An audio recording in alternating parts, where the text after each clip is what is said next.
capacité.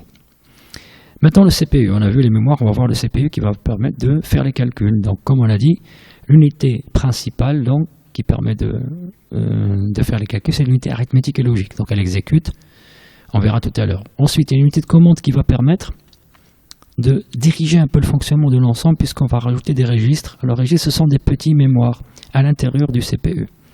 Donc à l'intérieur, il y a aussi calcul, commande et mémorisation. Donc de l'unité arithmétique et logique, elle fait les calculs, les additions, soustractions, etc., le OU, le ET, etc., les comparaisons.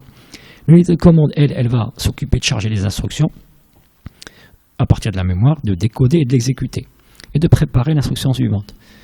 Elle connecte les registres au bus, donc les petites mémoires à l'intérieur, au bus pour pouvoir communiquer avec le reste des éléments de l'unité arithmétique et logique, par exemple, et en même temps, elle fournit les signaux d'horloge, elle synchronise le fonctionnement comme un chef d'orchestre qui commande des musiciens. Et le registre, il y en a certains qui ont des rôles bien précis, comme par exemple le registre d'instruction, comme son nom l'indique, il contient l'instruction qui est en train de s'exécuter. Le pointeur de programme, lui, il contient l'adresse de la prochaine instruction à exécuter. En fait, lui, c'est comme si on était en train d'exécuter une recette. Et puis, pour ne pas se tromper, on pointe avec un stylo où est-ce qu'on en était arrivé. Donc le programme, il est fait de suites d'instructions. Et le pointeur de programme pointe où est-ce qu'on est arrivé. On dit qu'il contient l'adresse de la prochaine instruction à exécuter. Et l'accumulateur, c'est une sorte de registre passe-partout, comme l'écran du calculatrice, contient une des données ou le résultat de l'opération effectuée par l'unité arithmétique et logique. D'ailleurs, dans le schéma, on voit qu'il est proche de l'unité arithmétique et logique. Comment s'exécute une instruction? Il y a deux phases, un cycle de chargement, puis un cycle d'exécution. Chargement, ça veut dire qu'on va les récupérer à partir de la mémoire, donc ce qui se déroule en 4 phases.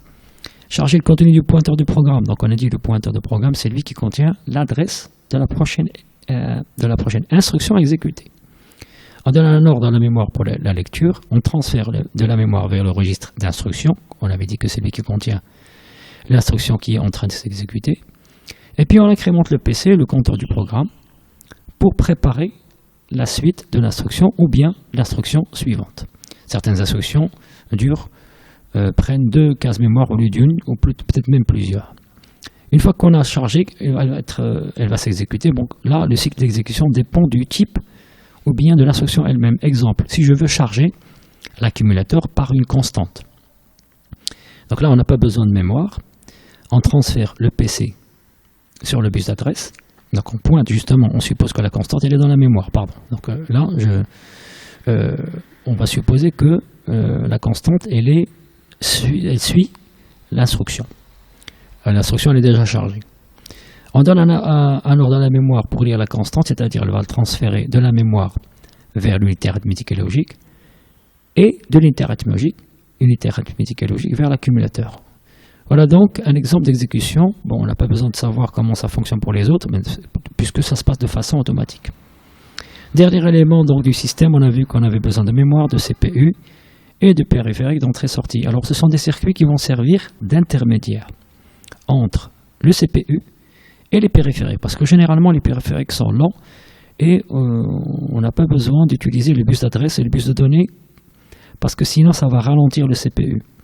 Donc on utilise un intermédiaire qui lui va attendre la réaction des périphériques. Une fois qu'il y a une réaction, il va aller prévenir le CPU qui va s'arrêter et venir voir ce qui s'est passé pour exécuter le programme et revenir et continuer ce qu'il était en train de faire.